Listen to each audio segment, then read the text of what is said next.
예, 반갑습니다. 오늘 찬양 성가대 어제 은혜 찬양대도 너무나 은혜로웠는데 오늘 임마누엘 찬양대 찬양 들으면서도 참 정말 은혜를 받았습니다. 머리가 삐쭉삐쭉 쓴다 그럴까요? 너무나 감격스럽고 너무나 힘이 있게 우리 찬양팀도 잘하시고 우리 성가대 찬양대도 너무나 잘하시고 또 내일이 또 기대가 되어집니다.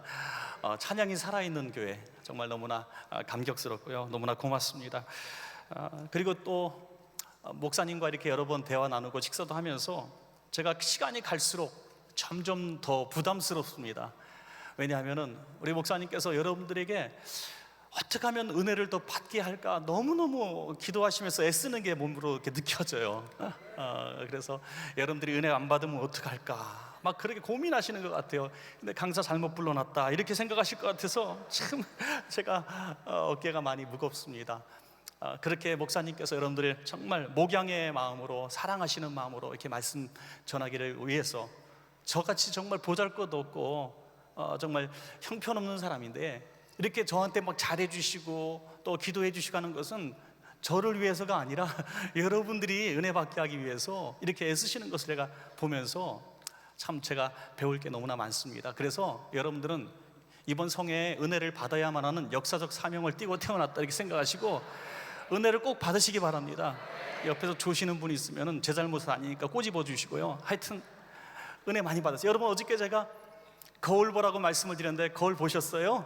예, 거울 맨날 보는 거지만 하여튼 어떤 분이 엘리베이터가 너무 속도가 느려가지고 엘리베이터 속도 빠르게 해달라 그러니까 엘리베이터 속도 빠르게 안 되니까 옆에다 거울을 놨대요. 그랬더니 엘리베이터 속도가 느려도 괜찮다고 그러더라는 거죠.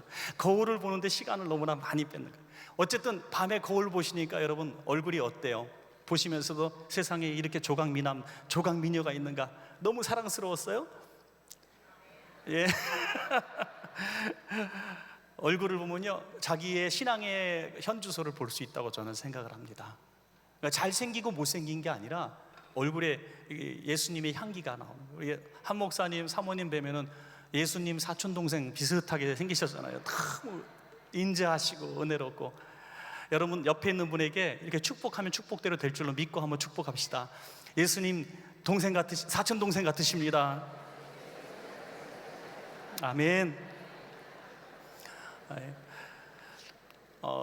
어떤 이제 막 개척을 한 초보 목사님이 그 선배 목사님을 모시고 싶어서 저녁 예배 강사로 초청을 하셨대요. 그래서 목사님, 선배 목사님 저희 교회 비록 정말 10명 정도밖에 안 모이지만 저녁 예배 좀 한번 놔주세요. 그래서 후배 목사 부탁받고 목사님이 가셨습니다. 이제 전화로 본문하고 또 제목을 불러달라 그래서 시편 23편 1절부터 6절까지 제목은요 여호와는 나의 목자시니 하고 가만히 계셨어요. 그러니까 이 젊은 이제 제자 후배 목사님이 그 다음은요 이제 내게 부족함이 없으리로다 이렇게 끝 내기가 나올 줄 알았던 거죠. 그랬더니 그거면 됐지 뭐가 더 필요해 그렇게 말했어요. 강단에 서서 주보를 보는 순간 다음 주에 제목이 이렇게 나왔습니다. 여호와는 나의 목자시니 그거면 됐지 뭐가 더 필요해. 그렇게 알아들은 거죠.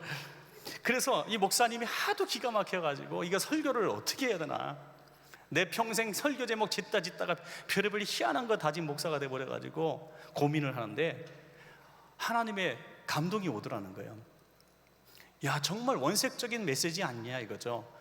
여호와 하나님이 나의 목자시니 그거면 됐지 뭐가 더 필요하냐. 그래서 정말 여호와는 나의 목자시니 그게 그 이상 뭐 필요한 거 뭐가 있겠습니까? 푸른 초장 맑은 시내로 다 인도하시고 책임져 주시니 뭐가 더 필요하겠습니까? 하니까 역사상 최고로 은혜 받은 집회가 되었다고 그렇게 얘기를 합니다. 여러분 그렇습니다. 주와 함께라면 주님과 함께라면 더 이상 필요한 것이 없는 줄로 믿습니다. 여러분 주와 함께라면 찬양 아시죠? 어떤 분은 그것이 세상에서 제일 맛있는 라면이라 그래요. 주와 함께 라면. 네. 그런데 이 라면을 맛없어 하는 분들도 있어요. 저는 그 라면 너무너무 싫어요. 왜냐하면 가사가 싫은 거예요. 주와 함께라면 가난해도 좋아. 이게 너무 싫은 거예요. 배고파도 좋아, 외로워도 좋아.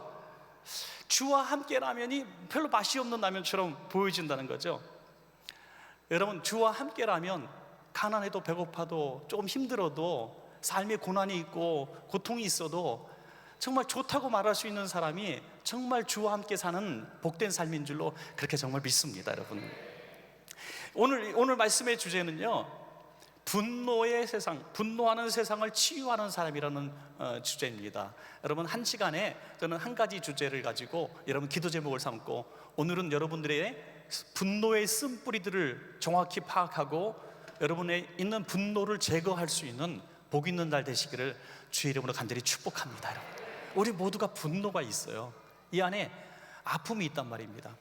여러분들이 기억하지 못할지라도 다 있어요.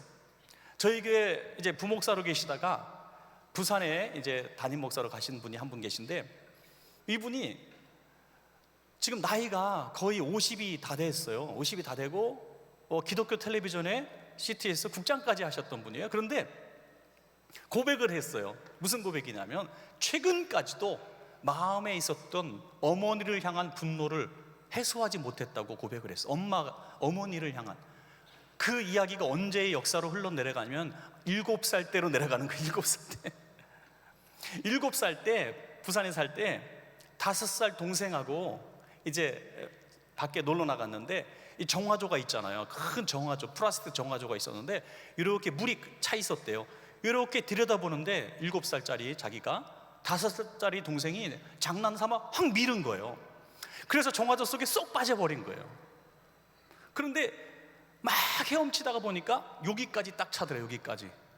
그래서 힘이 빠져갖고 들어갔다가 하는데 동생은 도망가 버리고, 무서우니까 살려주세요 하고 쏙 들어갔다가 살려주세요 하고 미끌미끌하니까 막 넘어졌다 다 빠졌다. 정화조가 얼마나 미끄러워요. 그러니까 손 뗄 때 그렇게 조금을 견뎠는데 이제 의식을 잃었답니다.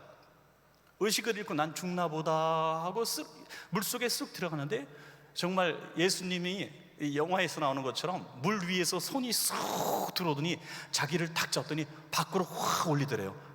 예수님이 날 구원하셨다 생각했는데 지나가는 아저씨였어요. 지나가는 아저씨가 애가 물속에서 허우적거리니까 정화조에서 손 거리 굽혀가지고 건져준 거죠. 그래가지고 이 아이를 정신을 차려놓게 하고 가야 되는데, 옛날 얘기니까 혼자 살겠지 하고 그냥 눕혀놓고 그냥 가버리신 거예요. 하루 종일 거기 누워 있었던 거예요. 물에 빠진 생쥐가 돼서 의식을 잃었다 깼다 하다가 간신히 정신 차려서 집을 어떻게 찾아갔는데 집에 아무도 없었습니다. 그러니까 방문을 열고 온몸이 물에 빠진 생쥐꼴이 돼서 집에서 또 실신을 한 거예요. 저녁에 돼서 엄마가 들어오셨는데 딱 보니까, 이거 어떤 현상인지 아시죠? 애가 시큰 하루 종일 물놀이 하다가 물장구 치고 놀다가 지쳐갖고 잠든 걸로 본 거예요.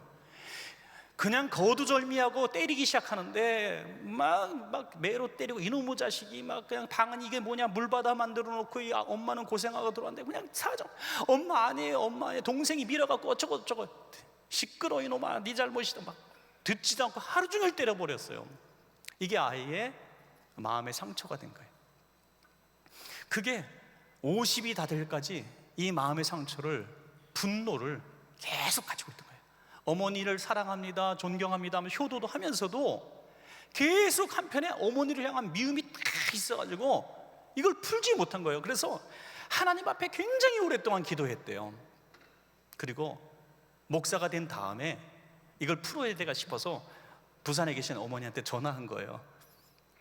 어머니, 제가 어머니 다 미워했던 감정이 있었는데 용서를 했습니다. 그러니까 제가 이렇게 전화를 했는데 어머니 하나만 좀 그래도 물어보고 싶어요.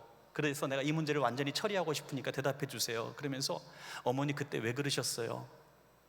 그 어린 아들이 그렇게 물에 빠져서 생쥐꼴이 돼서 실신에 있으면 너 왜 그랬니? 어디가 아프니? 한마디 했어야 되는 거 아닙니까? 왜 제 얘기도 듣지 않고 그렇게 하루 종일 저를 때리셨어요?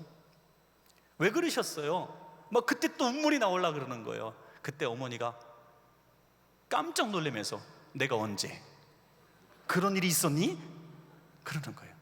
그러니까 말하는 사람은 모르는데 그 말한 말에 지나가던 깨구리는 맞아 죽는 것 같아요. 이게 그래서 자기가 그렇게 가슴 아프고 힘들어했던 것을 어머니는 기억도 못하고 있더라는 거죠. 여러분, 분노라는 것은 다른 사람이 준 것 같지만 내가 키운 겁니다. 여러분, 이것을 알아야 된다는 거죠.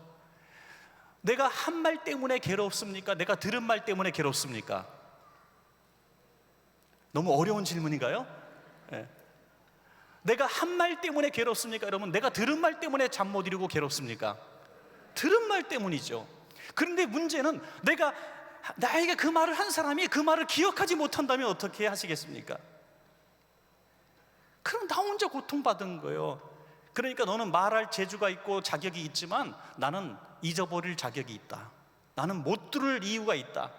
그러면 되는데 우리가 그렇게 연약하기 때문에 이것이 자꾸 자라는 거예요. 복이 30배, 60배, 100배로 자라야 되는데 증오와 미움이 30배, 60배, 100배로 자라는 거예요. 이게 분노거든요. 세상은 온통 분노하는 세상이에요, 여러분. 여러분, 교회 안에서 만났으니까 이렇게 행복하죠. 저기 플로튼 시내 사거리에서 혹시 충돌 위기에 있었으면 멱살 잡고 싸울 수도 있는 거죠. 정말 제가 안산에 있었던 목사님이 하신 그 얘기를 봤는데, 이제 초보 운전 때 목사님이 초보 운전을 운전하니까 운전을 잘 못하잖아요. 서툴게 했습니다. 그래서 다른 차를 이렇게 추월을 좀 격하게 했어요. 그랬더니 그분이 놀래가지고 크라션을 누르면서 막 젊은 남자인데 차 세우라고 막 따라오면서 욕을 하는 거예요. 크라션 막 누르면서. 그래서 무서우니까 그래도 사과할 마음으로 차를 딱 세워놓고 창문을 내리고 나가려고 딱 하는데 그 사람이 벌써 쫓아온 거예요. 쫓아오더니 창문 내리기도 전에 나이도 불문하고 이 욕을 할 수 없고 강단에서요. 예. 개나리 십장생 이런 거 있잖아요, 그죠? 막 그렇게 쏴대는 거예요. 그리고 얼굴을 딱 보는 순간 얼어버렸어요. 운전하신 분이 목사님이었고 지금 와서 개나리 십장생 하는 사람이 그 교회 집사님이셨던 거죠. 담임 목사님한테 집사님이 개나리 십장생 찾았으니까 갑자기 얼어버려가지고 그대로 가만히 서 있다가 뒤돌아서 가더라는 거죠. 그리고 그 다음 주부터 그 내외와 그 아이들이 교회를 나오지 않기 시작합니다. 목사님이 글을 국민일보에 이렇게 쓰셨어요. 나의 운전 미숙과 어리석음으로 충성된 한 가정을 잃어버렸습니다. 그때 충분히 내가 사과를 하거나 신방을 하거나 위로를 했으면 괜찮아요. 내가 잘못해서 그랬어요. 목사님은 목사님 편에서 그렇게 잘못을 자책을 하고 그분은 아마도 한평생을 두고 자기 자신을 자책하며 내가 왜 그랬을까라며 후회하며 부끄러워했을 것입니다. 여러분, 분노라는 것은 잘 관리하면은 내가 치유받을 수 있는데 쏟아놓으면은 해결할 방법이 없는 거예요. 교회 안에서도 분노가 나오는데 이 분노가 여러분 삶에서 너무나 힘들고 지칠 때 이 분노가 교회 안에서 많이 나옵니다. 여러분, 이민교회에서도 그런 얘기가 많이 있다 그래요. 처음에 이민생활 빡빡하게 와서 언어도 잘 안 되고 경제적으로 어렵고 정말 사람도 외롭고 이렇게 하다가 우리 교회에 오니까 그래도 김치도 먹을 수가 있고 그래도 좋은 사람들도 만나고 나를 인정해주고 고향 사람도 만나고 그러니까 막 행복한 거예요. 너무나 행복한 거니까 이 행복함을 누리면서 정말 행복해야 되는데 내가 밖에서 받은 스트레스를 그래도 만만한 대상을 만났기 때문에 여기서 풀어버리는 거죠. 여기서 내가 성질 부려도 그리스도의 사랑으로 다 받아줄 것 같으니까 막 투정도 부리고 하는 거죠. 어느 교회에서 정말 있었던 일이고요. 제가 아는 교회입니다. 교회 이름을 말할 수는 없지만 그 교회에서 주방에서 교인들을 위해서 점심 식사를 준비하는데 시어머니 같은 나이 많은 권사님하고 실제 시어머니 관계는 아니고요, 아주 세댁 같은 젊은 여집사가 말다툼을 시작하게 됐는데 그 싸움이 지나쳐가지고 머리 끄덕이 잡고 막 바닥에 뒹굴면서 싸웠는데 할머니 이 권사님이 이 니은 여 니은아 그러면서 싸우는 거예요. 강단에서 저는 욕을 할 수가 없습니다. 하여튼 그러니까 네가 뭔데 나한테 그런 말을 하냐, 그러니까 네가 이 엄마 같은 나한테 이러면서 막 넣었다 대고 반말이야 하면서 싸웠는데요, 교회가 발칵 뒤집혔어요. 담임 목사님이 이 소식을 듣고 할머니 권사님하고 젊은 세댁 집사하고 앉혀놨습니다. 왜 그랬는지 좀 알고나 갑시다. 왜 싸우셨어요? 그러니까 말을 하지 않아요. 절대 얘기하지 않아요. 한참을 설득하고 대답을 들은 목사님은 뒤로 자빠져서 뇌진탕 걸릴 뻔했다는 거 아니겠어요? 왜 싸웠냐면 오늘 국을 끓이는데 고춧가루를 한 숟가락 더 넣느냐 마느냐 갖고 싸우다가 그랬다는 거예요. 한 숟가락 더 넣느냐 마느냐 갖고 할머니 권사님 같은 분하고 이렇게 싸웠다는 거예요. 여러분, 분노라고 하는 것은요, 이렇게 작은 불씨가 걷잡을 수 없이 커지면 본질은 어디 가고 없어지고 그냥 감정 싸움이 되고 원수가 되고 그러는 거예요. 그러니까 층간소음, 아주 간단한 거, 아파트 위층 아래층에 칼부림 나는 이런 일들이 있는 것이죠. 이 분노는요, 언제부터 있었습니까? 인류조상 아담부터 있었다는 거예요. 아담. 여러분, 아담이 선악과를 따먹은 이 죄를 범했을 때 하나님이 책망하시니까 이 안에 분노가 확 일어났어요. 왜? 자기가 직접 가서 찾아서 먹은 게 아니라 하와가 꼬셔서 먹게 했다는 것을 자기가 드러내고 싶었던 거죠. 그래서 분노가 일어났어요. 누구를 향해서? 아내를 향한 분노가 일어난 거예요. 네 때문에 내 인생 망했다는 거예요. 네 때문에. 이렇게 좀 못난 남편들이 가끔씩 있어요. 자기가 뭐 실수해놓고 내가 아내 내조를 못 받아서 이렇게 인생이 내가 꼬였다고 말이에요. 이러면서 아내를 비판하는데, 내가 하와가 이 선악과를 줘서 내가 이렇게 망했습니다라고 하와를 향한 분노를 표출합니다. 하와는 가만히 있어요? 하나님이 만드신 요 뱀 때문에 내가 이렇게 망했습니다 하면서 뱀을 향해서 분노를 또 썼습니까? 뱀이 말을 할 수 있으면 왜 나만 갖고 그래? 그랬을 텐데, 예? 뱀은 하나님의 심판을 받죠. 여러분, 그런 아담의 아들 가인은 또 어떻습니까? 엄마 아빠한테 그대로 배워요.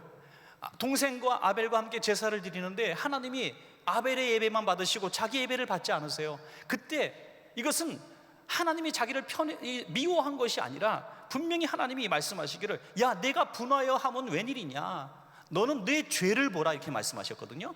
그러니까 여러분, 가인의 제물을 하나님이 받지 않으신 것은요, 분명히 가인의 죄를 가진 예배였기 때문입니다.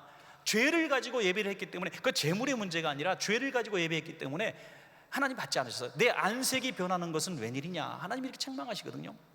그런데 이 분노를 자기에게 회개하라는 말씀으로 듣고 회개하면 이 분노가 해결되는데, 이 분노를 어디다 쏟습니까? 동생 아벨을 향해서 쏟잖아요. 니놈 때문에 내가 망했다. 그래서 동생을 쳐서 죽이게 되는 것이죠.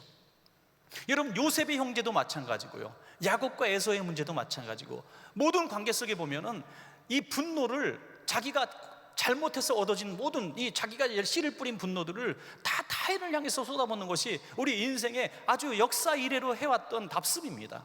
오늘도 마찬가지라는 거예요. 여러분 안에 분노가 있습니까?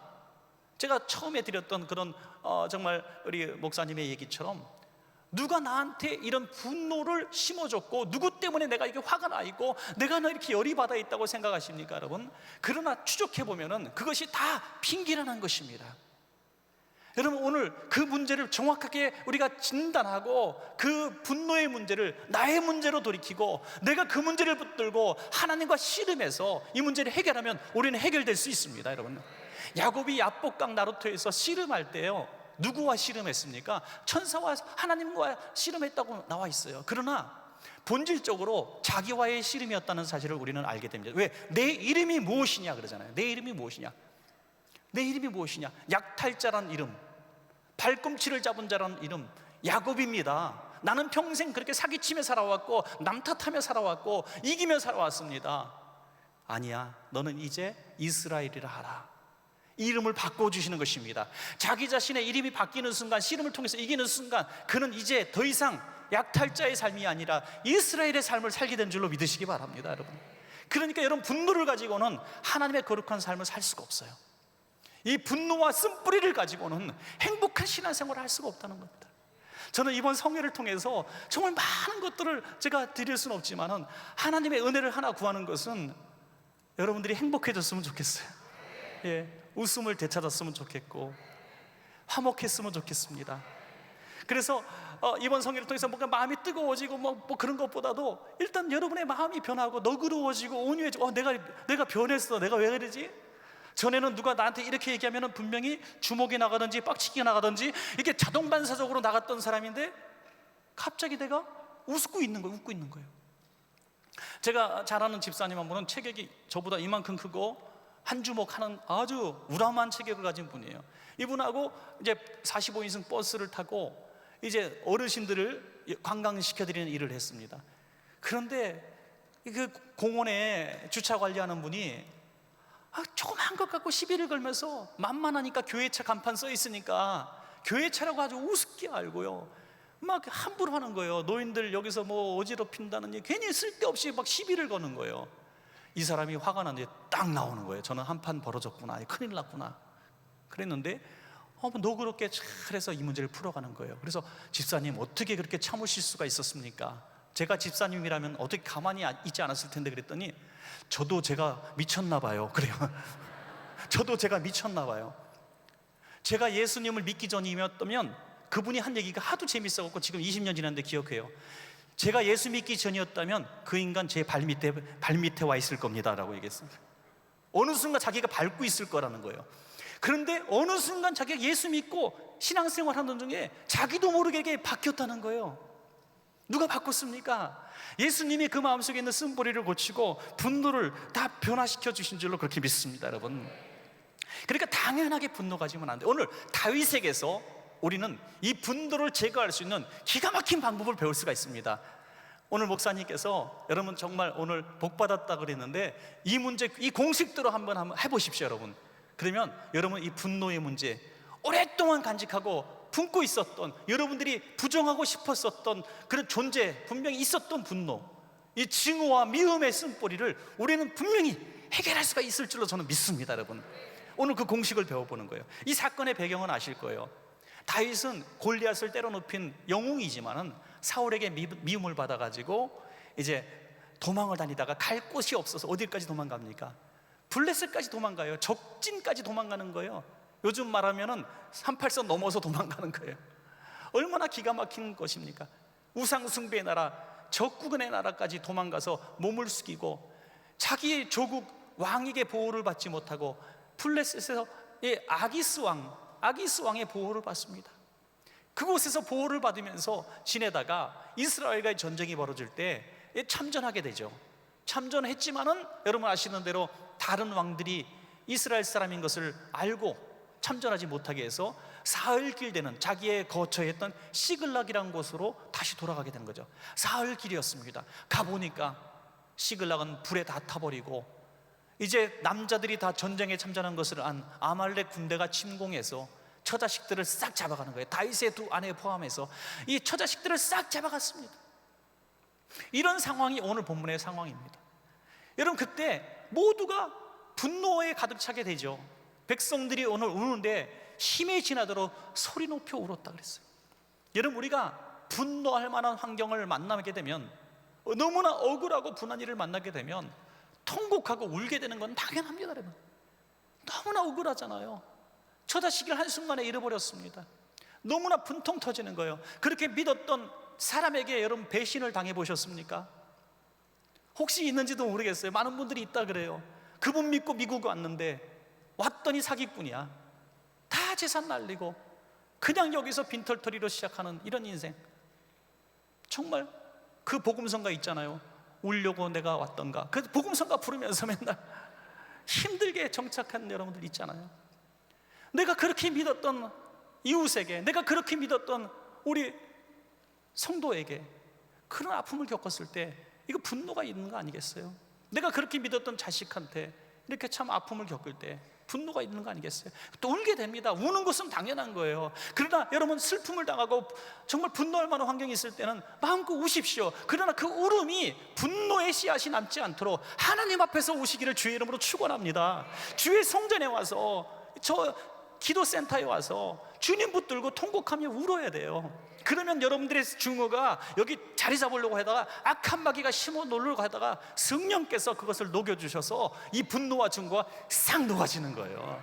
그럼 용서할 마음이 생기고 너그러운 마음이 생기는데, 이것을 꼭 기도도 하지 않고 꼭 품고 있으면서 미움을 키우고 증오를 키우니까 어떤 결과가 벌어집니까? 오늘 이스라엘 백성들이 다윗을 죽이자고 나옵니다. 다윗이 무슨 죄가 있습니까? 다윗의 두 부인도 잡혀갔어요. 다윗도 피해자고 자기들을 보호하는 사람입니다. 또 자기들이 다윗이 좋아서 이곳까지 따라온 백성들이에요. 그런데 다윗을 죽여서 어떻게 하겠잖아요. 다윗을 죽여서 문제가 해결됩니까? 다윗이 무슨 죄를 졌습니까? 그러나 돌을 들어서 다윗을 치려고 하는 이런 상황 가운데 여러분 우리가 다윗의 입장이라면 어떻게 하겠습니까?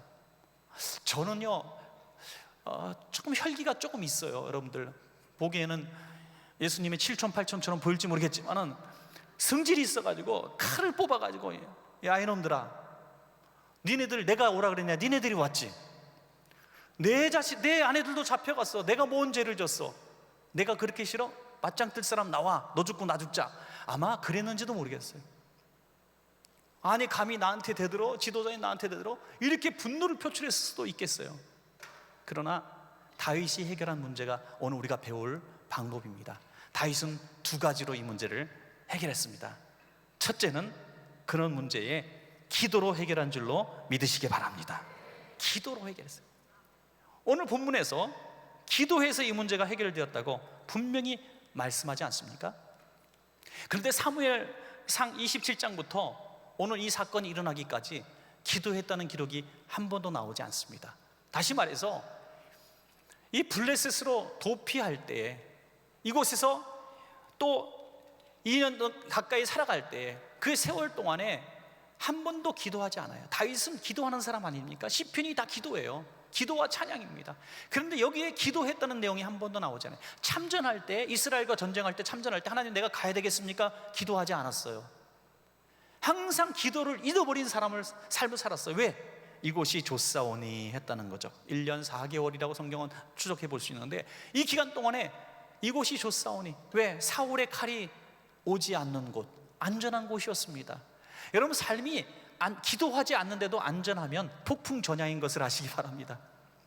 여러분 가운데 그런 분이 혹시 있는지 모르겠어요. 어느 날 어떤 큰 사건의 징조가 딱 올 때, 올게 왔구나, 내 이런 날이 올 줄 알았어. 왜? 평소에 내가 신앙생활 잘 못했거든요. 기도생활 못했거든요. 그래서 영적으로 딱 느끼는 거예요. 그러면 빨리 쫓아가서 하나님 잘못했습니다, 하나님 제가 죄를 졌습니다, 다시 신앙생활 열심히 할 테니까 하나님 이 문제 좀 도와주십시오 하면요, 문제가 빨리 풀립니다. 여러분 믿습니까?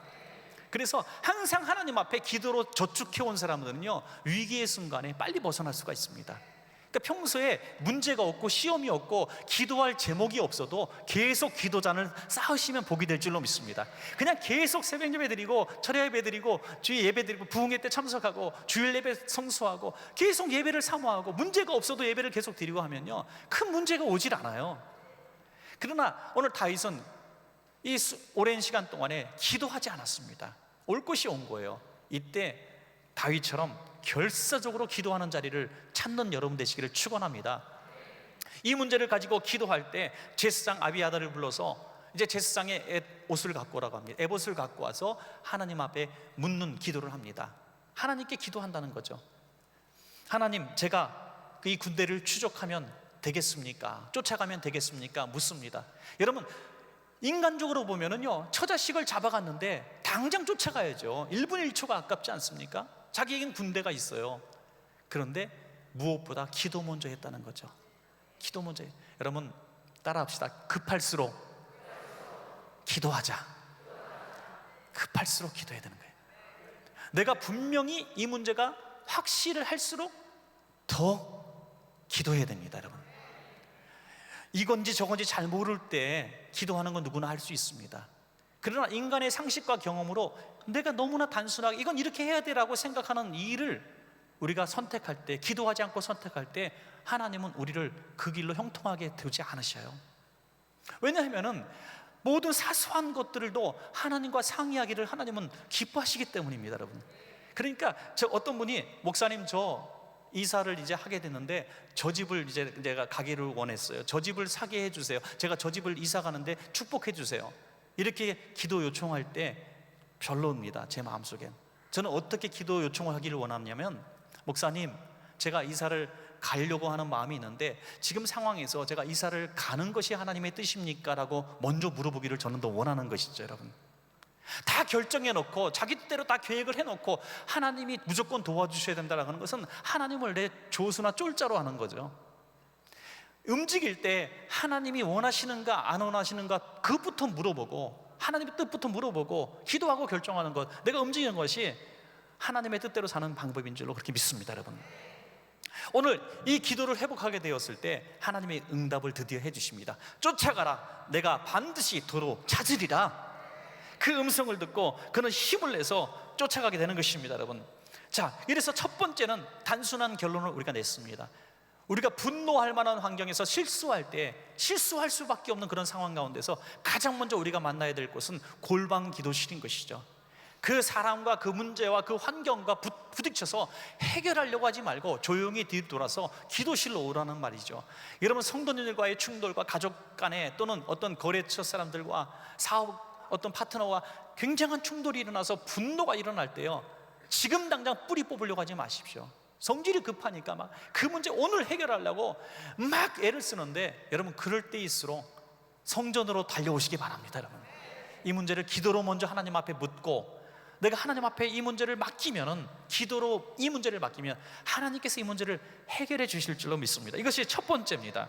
자, 그러면 마지막 두 번째라 그러니까 오늘 굉장히 빨리 끝날 것 같은 예감이 확 오죠. 죄송합니다.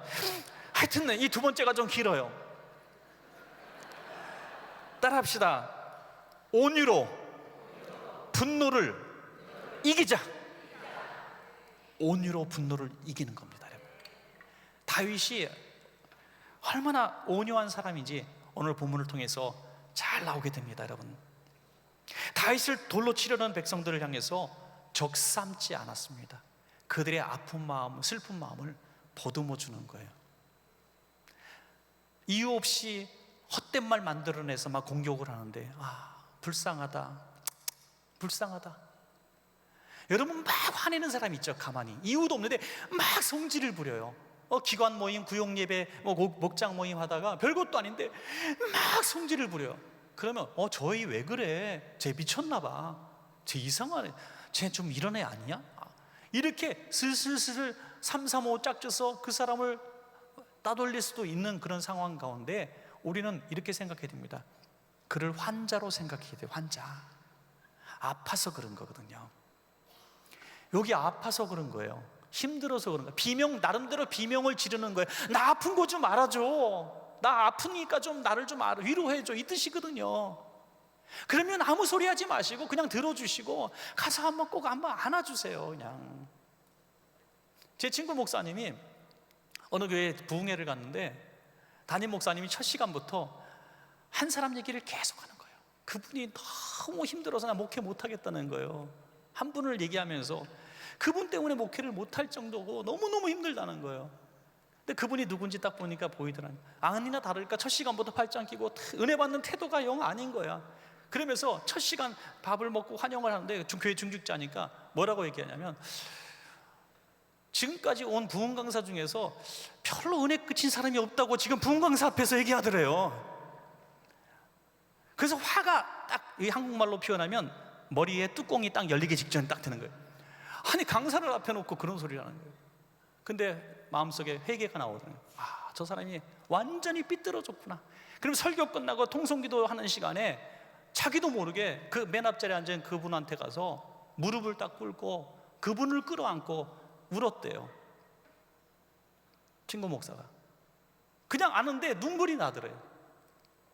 가서 막 우니까 이분도 자기가 무릎을 딱 꿇고 강사인 그 목사를 껴안고 같이 막 울더라는 거예요. 그리고 집회 끝나고 갈 때 지금까지 역대 최고의 강사였다고 얘기하더래요.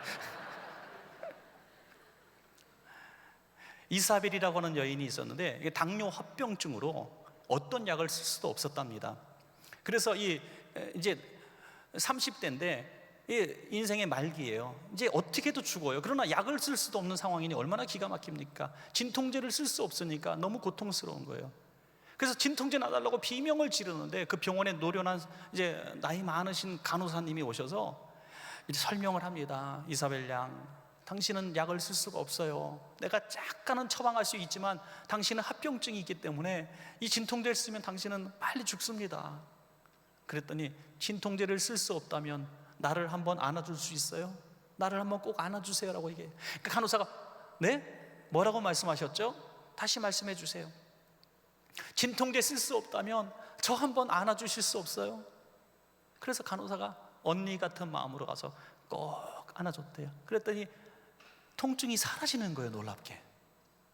그 다음에 이 간호사가 그 이사벨의 차트에다가 뭐라고 썼냐면, 진통제 쓸 수 없을 때 포옹해 줄 것, 이렇게 썼어요.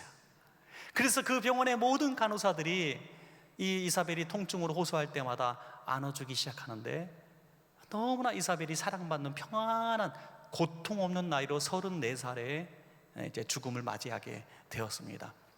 그 이사벨은 죽었지만 죽는 순간에 이 병원 전체를 사랑의 허구를 만들어 놨어요. 교회가 아니라 이 병원 전체가 사랑의 공동체가 되어버렸다는 거예요. 이사벨을 안아주던 간호사들이 서로를 포옹하게 되고 기적이 일어나게 된 것이죠.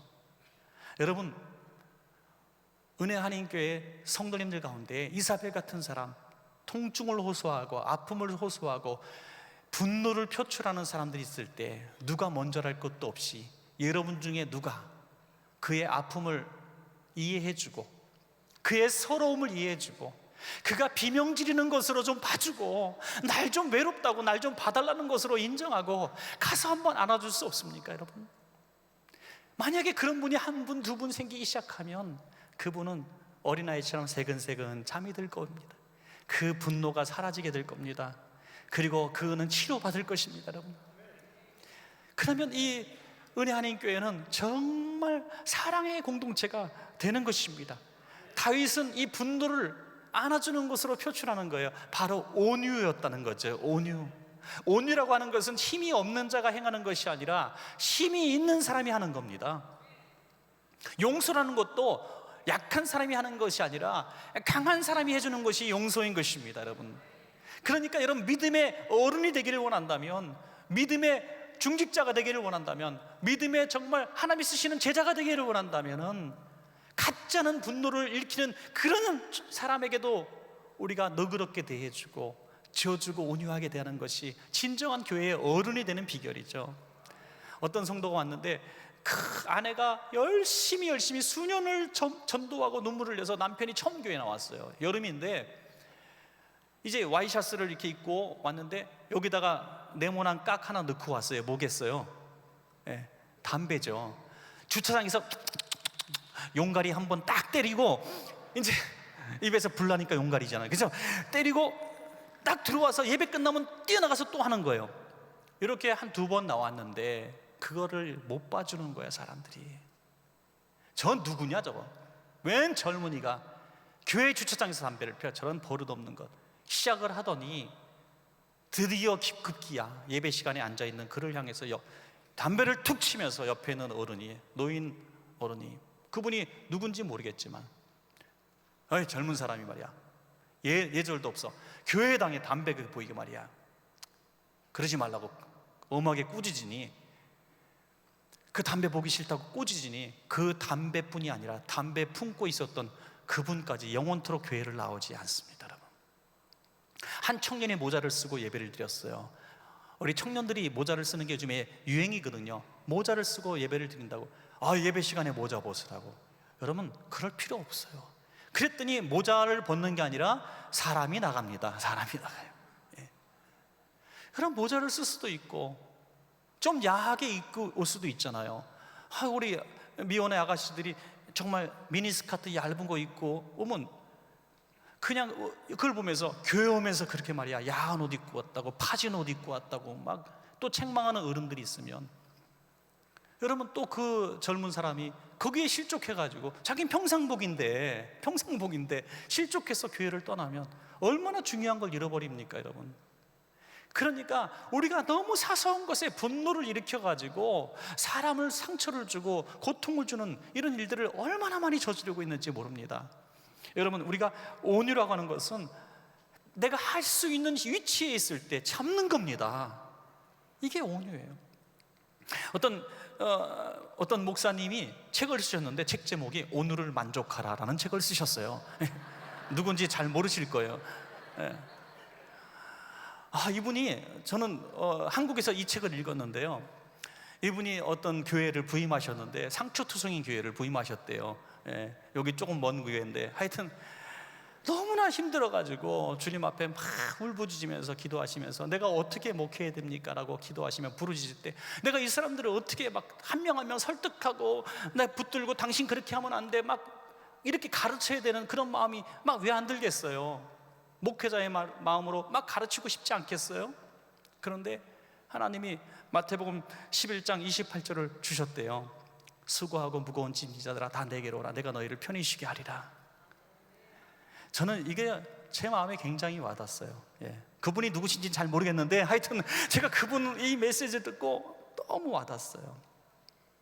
상처 입은 사람일수록 위로가 필요한 사람이라는 거죠.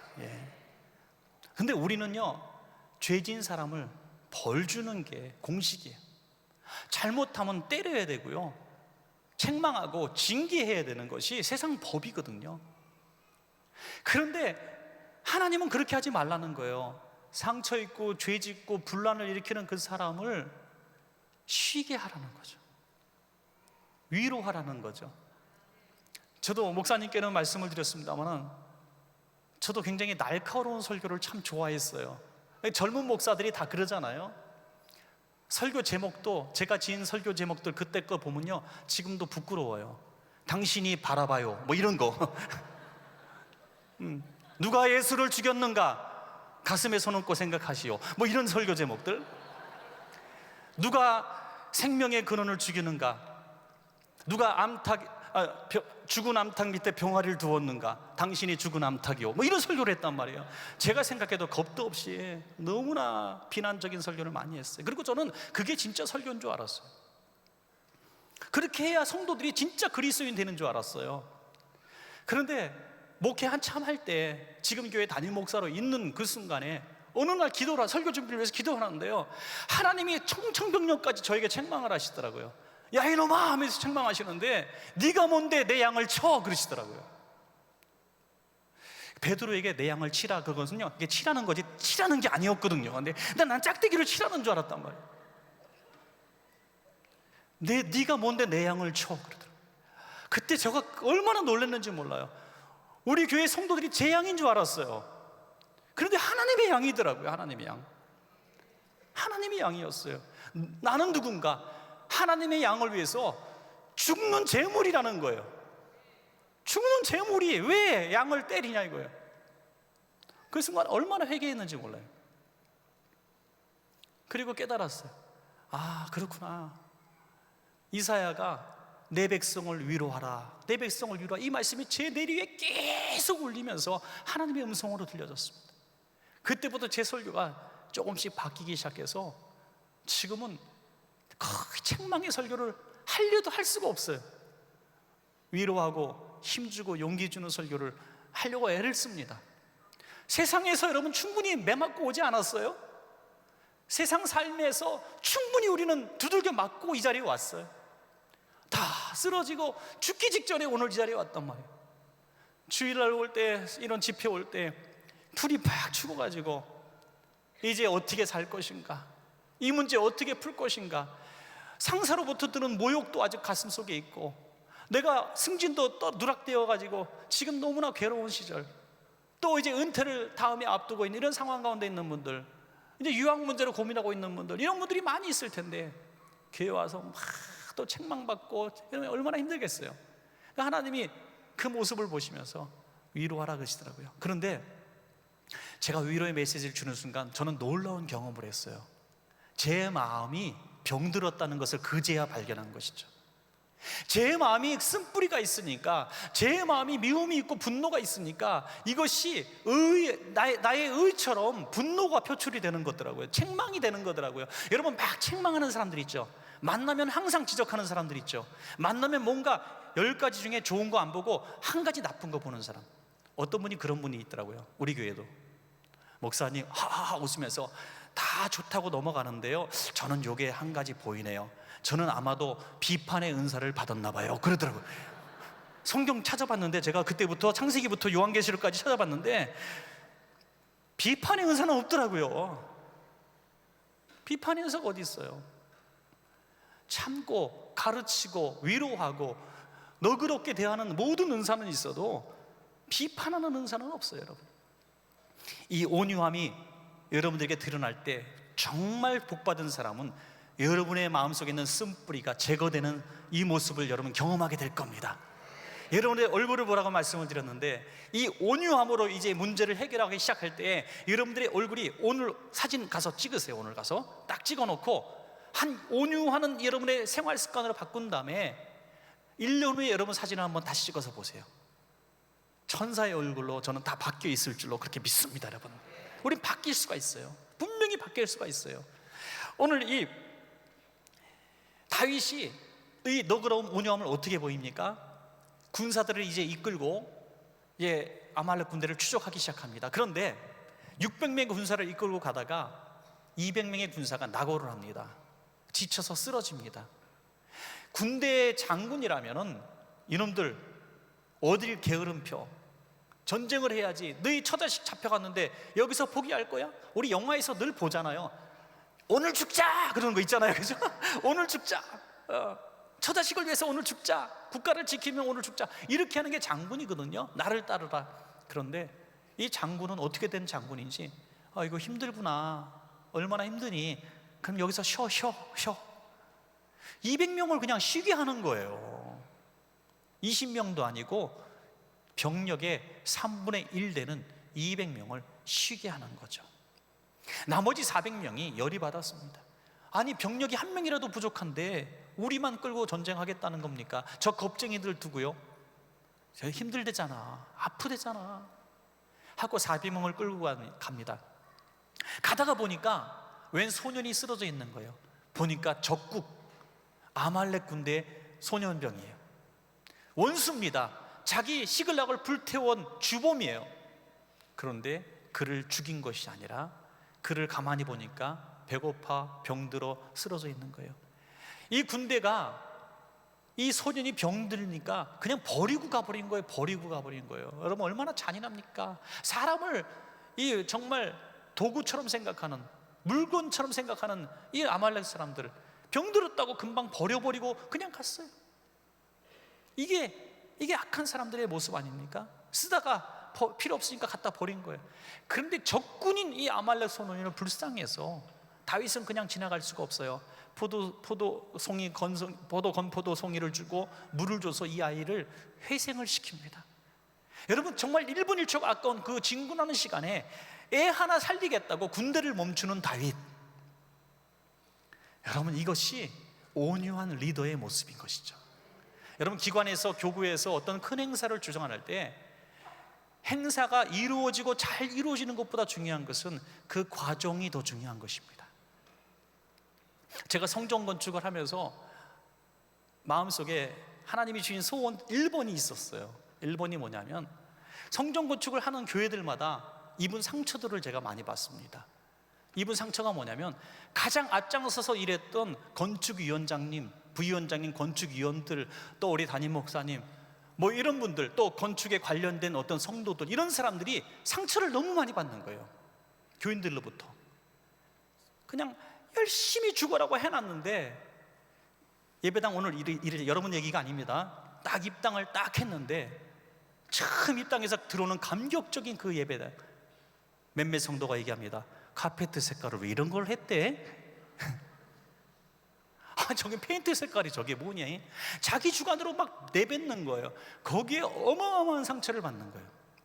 이걸 하기 위해서 자기 보수도 받지 않고 열심히 와서 기도하고 금식하고 이걸 다 노력을 해서 했는데 한마디 툭 던지는 것이 너무너무 싫은 거예요. 그래서 싸우다가 교회를 떠나는 사람이 많아요.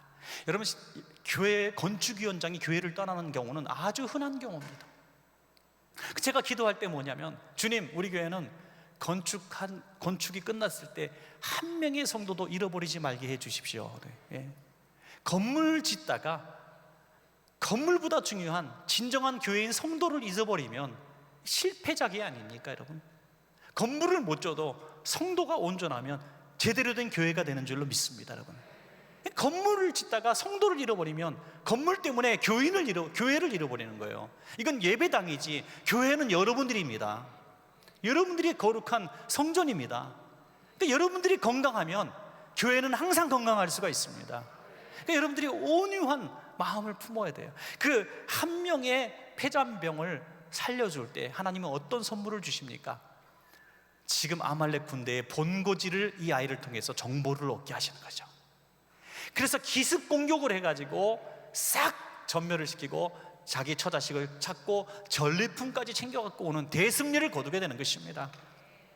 돌아왔을 때 쉬고 있는 200명을 향해서 처자식은 돌려주고 전리품을 나눠주지 말자는 400명의 아우성들이 들려집니다.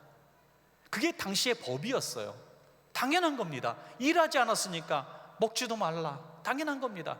그런데 다윗이 말합니다.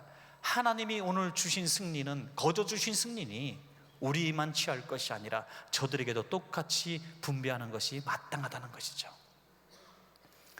여러분, 그래서 우리가 큰 행사를 했을 때 행사에 열심히 참여하고 헌신한 사람만 위로할 것이 아니라 쭈삣쭈삣거리며 별로 참여하지 못했을 때도 저 뒷전저리에서 앉아 있었던 사람들도 같이 격려하고 축복하는 것이 중요합니다. 여러분, 정말 은혜 하나님 교회는 놀랄 만한 일들을 많이 하는 교회로 알고 있습니다.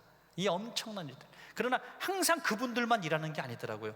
다음 더 큰 일이 있을 때 보니까 전혀 준비되지 않았던 사람들 같았던 사람들, 전혀 저분이 이렇게 참여할 것 같지 않았던 사람들이 또다시 등용이 되어지고 또다시 일하는 것을 보게 돼요. 계속해서 새로운 자원들이 오게 되는 것을 보게 됩니다. 여러분, 그러니까 여러분들 항상 잠재적인 에너지들이 이 안에 가득 하 있는 거예요. 그러니까 항상 온유함으로 격려하는 것이 너무나 중요한 것입니다. 여러분, 절대로 책망하거나 분별하거나 판단하면 안 되는 거죠. 제가 참 재미있는 이야기를 들었는데, 김 목사님이란 분이 이웃집 아줌마 때문에 정말 목회를 못 해먹게 생겼어요. 너무나 고통스러워요. 이 아주머니는요, 교회를 너무나 멸시하는 거예요. 또 어려운 개척교회 한다고 얼마나 멸시하는지, 이제 지나가면 2층 창문을 내놓고 목사님 지나갈 때 큰 소리로 얘기합니다. 동네 사람 다 듣게. 아이고, 교회가 들어가지고 동네가 망할 것 같아. 아이고, 교회 다니는 것들 시끄러워 죽겠어. 막 이러는 거예요. 목사님이 하루에도 머리가 3번 4번 열리는 거예요. 삐약삐약 소리 나면서 말이게. 그래서 어느 날은 예배당 딱 들어가서 그 소리 듣고 들어갔는데 분노가 일어나는데 이건 가만히 두고 싶지 않더라는 거예요. 지금 올라가려고 자리에서 벌떡 일어났습니다. 그런데 갑자기 하나님이 환상을 보여주시는데, 다음날 일간지 신문 일면 기사를 보여주시는데 목사가 이웃집 아줌마 때려 죽이다, 이게 딱 떠오른 거예요.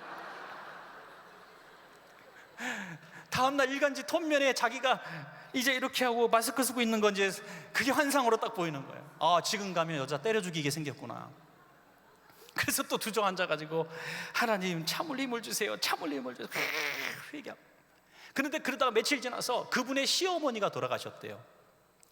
아, 찬스인가 하면서 조의금 봉투를 만들어가지고 조의금 주고 위로를 하니까 위아래로 훑어보시더라고요. 맨날 아저씨 아저씨 이러던 사람이에요, 목사님하고. 그런데 그때부터 여보세요 그러더래요. 여보세요. 뭐 아저씨에서 여보세요로 바뀌었으니까 굉장히 발전된 거죠. 또 몇 해가 지나서 거기 그분 집에 가게가 하나 들어왔는데 칼국수집이 들어왔대요. 그래서 칼국수 들어온 그 칼국수집을 교인들이 많이 애용했는데 먹을 때마다, 회식할 때마다 한 그릇씩 배달을 시켜줬대요. 그 아주머니한테, 주인집 아주머니한테. 그러니까 그 이웃집 아주머니가 이 교회와 관계되어 있으니까 한 2년쯤 그렇게 하니까 어느 날 목사님 그러더라는 거죠. 이분의 얘기가 너무 재미있어요. 아저씨에서 목사님으로 불리는데 5년이 걸렸습니다. 5년이 걸렸다는. 여러분, 그렇습니다. 온유하면 결국에는 이길 줄로 믿습니다. 여러분, 정말 그리스도의 은혜가 얼마나 큰지요. 주님의 온유하심이 없으면 오늘 여기 있을 분들 한 분도 없습니다. 저는 이 사실을 믿습니다. 누군가 정말 목회자인 저를 힘들게 하고 교회를 막 들었다 놨다 뒤집어 놓고 성도들을 애매하게 찔러서 너무나 고통 주는 어떤 분이 있을 때, 하나님 좀 깨닫게 해주세요, 하나님 좀 어떻게 좀 가르쳐 주세요. 저희 건축할 때요, 항상 있는 일이지만 저희 앞집 두 집이 얼마나 교회를 핍박하는지요. 정말 말도 안 되는 건수 가지고 핍박하고요. 한 집은 어떤 집이냐면, 저희가 요 집을 사야 건축을 할 수 있는데 다 사기로 계약을 했어요. 그래서 아침에 계약금으로 1억 원을 가져가기로 해서 건축위원장 장로님이 아침에 딱 갔더니 밤에 5천만 원 더 주고 그 옆집이 그 집을 샀어요. 그리고선 우리한테 말하는데 2억을 더 내래요. 하룻밤 사이에 2억 5천만 원이 올랐어요. 그 사람 때문에. 샀겠어요, 안 샀겠어요? 샀죠. 그 5천만 원 더 받고 팔아갖고 도망간 사람은요, 이웃교회 권사예요. 그리고 2억 5천 더 받아먹은 그분은요 또 2억개의 집사예요. 야, 진짜 제가 기도하는데요, 2억 5천이 어떤 돈입니까 여러분? 2억 5천이 성도들의 피눈물 나는 헌금 아니에요? 건축헌금. 정말 행상하고 정말 어려운 가운데 11조 내고 막 몸부림쳐서 헌금 드린 그 2억 5천을 여기다 쏟아부었다 생각하니까요 제가 견딜 수가 없더라고요. 그래서 하나님 앞에 기도하는데, 하나님 벼락도 종종 치시던데 오늘 밤만 그쪽으로 두 방 좀 날려주시면 안 될까요? 진짜 그런 마음이 들고요, 가끔 창문으로 내다보면서 저 집은 불도 안 타네. 예. 진짜 마음속에 얼마나 증오가 나오는지 모르는데 아직까지 잘 살고 있는 거 보면 참 기가 막혀요. 예. 정말 밉더라고요. 정말 미워요. 정말 미워. 여러분, 이런 사람도 있어요. 이런 사람도 있지만 하나님이 저에게 어느 날 말씀하세요. 내가 그때마다 저때마다 벼락 내리면 너도 죽었어 임마. 예. 너도 죽었어 임마. 여러분, 이 말에 자유로울 사람이 누가 있습니까? 지금 여러분들이 볼 때 기도 안 차고 말도 안 되고 정말 무례하고 너무나 형편없고 폭력적이고 언행이 너무나 형편없는 사람, 그 사람 하나님이 벌하신다면 오늘 저와 여러분은 안전할 수가 있겠습니까? 예수님은 온유하심으로 예수의 보혈로 다 덮어주셨기 때문에 오늘 우리가 이 자리에 있게 된 것이고 우리가 그 온유를 배우게 된 것입니다. 나의 멍에를 메고 내게 배우라 그랬잖아요. 그래서 우리는 그 온유함을 가질 수가 있어요. 여러분, 이 천호동에 김 목사님이란 분이 계신데 이분이 사모님하고 오래전에 새벽 예배 끝나고 이렇게 집으로 가시는데 애기 우는 소리가 들리는 거예요. 애기가 막 우는 소리가 들려서 이렇게 보니까 쓰레기차 그 뒤에서 까만 봉지 안에서 애기 소리가 들리는 거예요. 그 쓰레기차가 막 가려고 그러는 거예요. 그래서 막 차를 세웠습니다. 여보게 차 좀 세워요. 그래서 보니까 까만 비닐로 봉지 안에서 갓 태어난 핏덩어리 아기가 거기 봉지 안에 버려진 거예요. 쓰레기 봉투 안에 넣어가지고 까만 봉지 안에. 너무나 놀래가지고 이 아이를 지금 당장 어떻게 안 하면 죽을 것 같아서 당장 사택이 옆이니까 빨리 집으로 가서 물 데워가지고 이 아이를 탁 씻겨내서 간신히 호흡이 트게 하고 기도를 열어갖고 살게 한 거죠. 하나님이 이 아이를 우리에게 주신 건 아닐까 이렇게 생각한 거예요. 이 아이를 그래서 입양을 하시면 입양을 하실 때 이름을 뭐라고 하냐면, 목사님 김 목사님이거든요. 이 아이를 김씨를 넣었잖아요. 김봉지 이렇게 이름을 줬어요. 예. 그리고선 아이에겐 이렇게 얘기했답니다. 김씨가 또 한문으로는 무슨 성이 됩니까? 금이잖아요. 굉장히 의미가 크더라고요. 너는 금봉지다. 너의 부모는 너를 부담스럽고 쓸모없다고 쓰레기 봉지에 버렸지만 하나님은 그 쓰레기 봉지를 금봉지로 만드셔서 너를 우리 가정에 천사로 보내셨다. 너는 금봉지에서 온 거지 쓰레기 봉투에서 담겨진 아이가 아니야. 너는 금봉지에 담겨진 아이야. 그 존재감을 확인시켜 줬다는 거예요. 이게 하나님이 우리를, 쓰레기 봉투에 담겨진 우리를 예수의 피로 금봉지로 바꿔주시는 하나님의 은혜인 것입니다. 그 하나님의 은혜를 받은 우리가 어떻게 온유하지 않을 수가 있어요? 여러분, 이 근처에 아주 유명하신 한 분이 계시더라고요. 그 브라이언 아이드라고 하는 사람인데, 여러분 서던 캘리포니아 대학교 근처에 있어요. 서던 캘리포니아 대학교에 이제 영화 전공하는 이 청년인데, 이 청년이 한국에 이제 뉴욕 타임즈인가요? 거기 나왔던 베이비 박스라는 얘기를 듣고 그것을 영화로 만들기로, 이제 졸업 작품을 만들기로 했어요. 그래서 이 졸업 작품을 만들기로 해서 한국에 이제 오게 됐는데, 그 이제 이 한국의 그 공동체 교회에 이종락 목사님이란 분이 그 교회 베이비 박스를 만드신 분인데, 제가 이 목사님을 직접 만났습니다. 제가 이제 기독교 방송에 제가 매주마다 그 뉴스 프로그램 진행을 하고 있거든요. C채널 매거진이라고. 그래서 그 뉴스 프로그램을 진행할 때 이분을 이제 게스트로 초청해서 하루는 이제 방영을 하게 됐었어요. 근데 이분이 그 얘기를 해서 알았습니다. 그래서 그 청년이 와서 이걸 프로그램을 이제 다큐멘터리 한 10분짜리 15분짜리 찍으려고 왔다가 너무나 큰 감동을 받아가지고 이제 이것을 영화로 만들게 된 거죠. 영어로 만들게 되고, 그가 이 졸업작품을 영화가 되어서 미국에서도 상영되어지고 한국에서도 상영되어졌습니다. 영화를 만들면서 그가 그리스도인이 되는 역사가 일어나게 됩니다. 그가 이런 얘기를 했어요. 제가 읽어드릴게요. 영화를 찍기 전 나는 한국과의 인연이 전혀 없었고 신앙도 없었습니다. 영화를 만들면서 나의 죄를 회개하고 하나님의 사랑을 경험했습니다.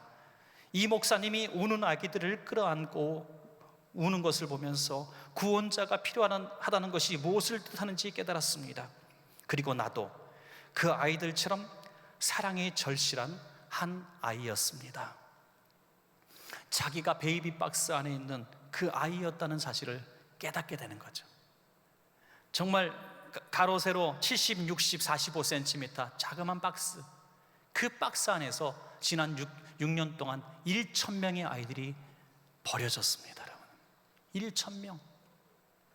그 목사님이 이 일을 하게 된 동기가 무엇이냐 물어봤더니, 어느 날 예배 끝나고 새벽에 봤는데 생선 괴짝이 있잖아요. 생선 나무 괴짝, 비린내 나는 나무 괴짝에 누가 신생아를 담아서 버렸다는 거예요.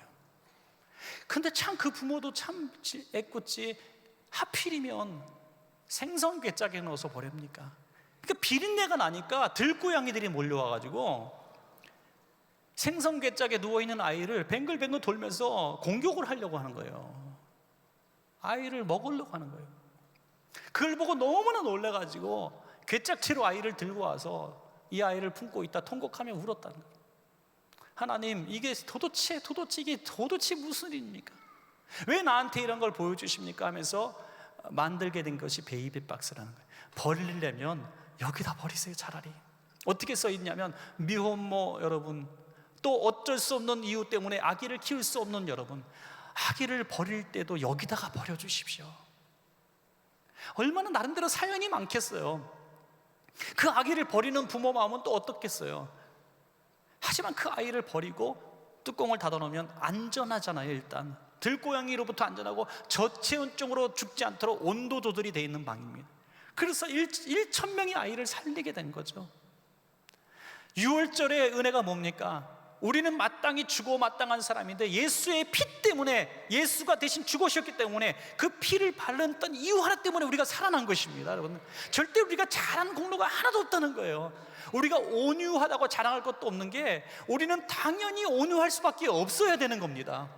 왜? 우리가 그 온유하심 때문에, 우리가 구원을 받았기 때문에 우리가 온유할 수밖에 없는데, 그 온유가 뭐 이렇게 어렵다고, 용서하는 게 뭐 이렇게 어렵다고, 한 번 안아주는 게 왜 이렇게 힘들다고, 우리는 왜 이렇게 삐딱하게 하는지 잘 안 되는 거예요.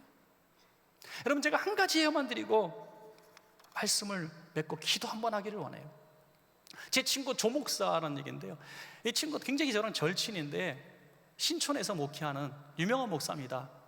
한 2,000명 출석하는 교회 담임 목사인데 저랑 굉장히 가까운 친구예요. 이 친구가 어느 날 저한테 너무나 은혜로운 얘기를 해주는 거예요. 자기가 경험한 선배 목사님 집에 이제 잠깐 놀러를 갔는데, 그 선배 목사님이 앨범을 보여주시더라는 거예요. 앨범을 보여주시는데 앨범 안에 웬 눈물 젖은 편지 한 장을 보여주시는 거예요. 막 글씨도 엉망으로 써여진 거예요. 목사님, 그게 뭐예요? 그랬더니 내가 아들한테 쓴 거야. 아들한테.